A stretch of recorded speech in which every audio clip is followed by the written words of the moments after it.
我係櫻花嘅 Fian 夏蘭穎，我阿哥夏蘭特終於走到8強呢一步啦！嚟緊我哋就有得睇挪威對英格蘭，知唔知呢場賽事簡稱乜嘢呢？羅家英，冇意思，繼續。上一場挪威對巴西，其實我係絕對保持咗幽默嘅，因為我好驚賽前一登。但係其實我行為上已經少登噶啦，因為我覺得挪威未必可以踢到下一場，所以一次過將所有挪威嘅衫鋪晒出嚟，我冇想鋪啦已經。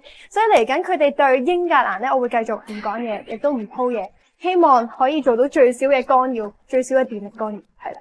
但係聽講佢哋好似挪威啊，大家都病晒，又喉痛又發燒，跟住又好似又落大雨又要改期，所以都好難行到呢條路，所以就唔好講咁多嘢，睇波啦。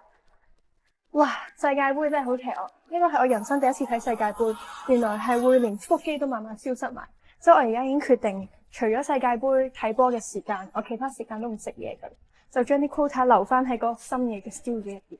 咁而家我就每日 keep 住一路行路，一路將個腹肌用力咯，係，真係冇用嘅件事。大家由得佢啦，我哋睇波緊要啲啊嘛，係咪？哇！我想講，如果挪威贏到英格蘭，我覺得我真係會流馬尿嗰度啊，墮喊！即係你唔會諗到之前連8強都入唔到嘅隊伍，而家要入埋4強，仲要爭埋頭1、2、3、4咁樣，即係天唔可以話天方夜譚有燈，即係比較難想象。咁如果真係入咗，我就呢個係張床啦，瞓覺，講俾你瞓覺。冇啊，唔知啊，我唔想亂咁講嘢啊。大家今個禮拜日凌晨5點一齊起身睇挪威對英格蘭，究竟邊個會贏呢？究竟係病菌軍團贏定係三獅王贏呢？一齊睇。